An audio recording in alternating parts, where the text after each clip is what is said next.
Os relógios atômicos existentes usam a emissão de fótons, as partículas de luz, feita por elétrons que circundam o núcleo do átomo, para medir a passagem do tempo.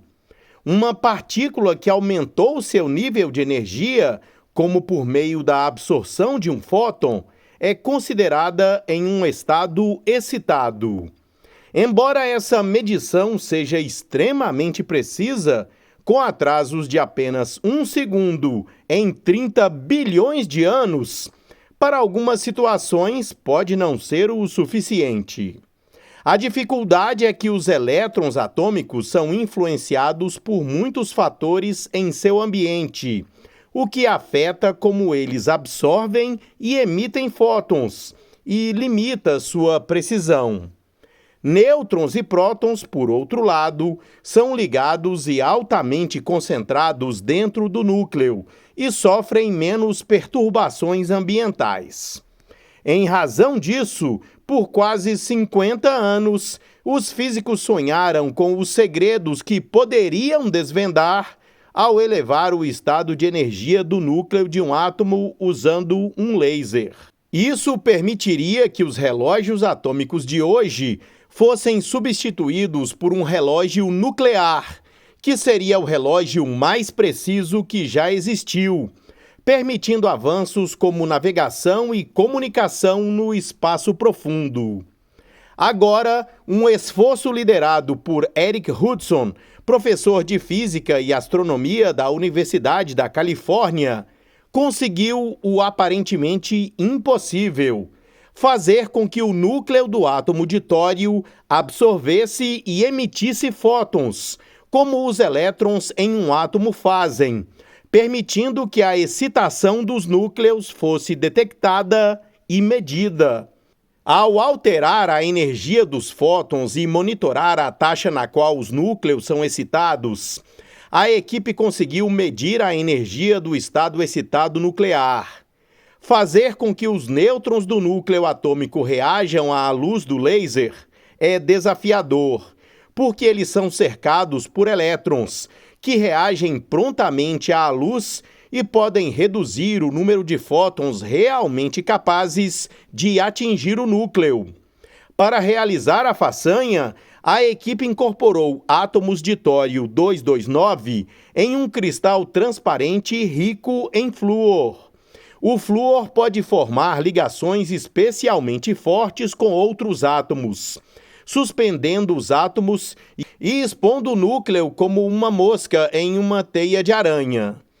Os elétrons estavam tão fortemente ligados ao flúor que a quantidade de energia necessária para excitá-los era muito alta, permitindo que a luz de menor energia atingisse o núcleo. Isso significa que as medições de tempo e gravidade podem ser feitas com precisão inédita. Também permitiria que os cientistas medissem precisamente se as constantes fundamentais da natureza são de fato realmente constantes, ou apenas parecem ser, porque ainda não as medimos com precisão suficiente. As forças nucleares são tão fortes que a energia do núcleo é 1 milhão de vezes mais forte do que a que você vê nos elétrons, o que significa que se as constantes fundamentais da natureza se desviarem, as mudanças resultantes no núcleo serão muito maiores e mais perceptíveis, tornando as medições ordens de magnitude mais sensíveis. Usar um relógio nuclear para essas medições fornecerá o teste mais sensível de variação constante até hoje, e é provável que nenhum experimento nos próximos 100 anos o rivalize, disse Hudson. Será possível, por exemplo, ver se a constante da estrutura fina, que define a intensidade da força que mantém os átomos juntos, varia. Estudos de astronomia sugerem que a constante de estrutura fina pode não ser a mesma em todos os lugares do universo ou em todos os pontos do tempo. A medição precisa usando o relógio nuclear da constante de estrutura fina pode reescrever completamente algumas dessas leis mais básicas da natureza. Por muitas décadas, medições cada vez mais precisas de constantes fundamentais nos permitiram entender melhor o universo em todas as escalas e, posteriormente, desenvolver novas tecnologias que fazem nossa economia crescer e fortalecem nossa segurança nacional.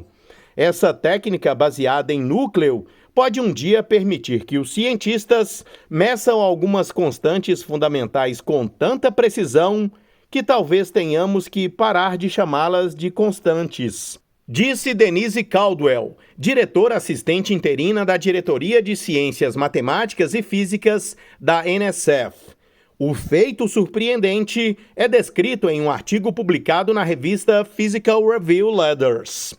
Este foi o Minuto News, uma pílula com notícias sobre ciências.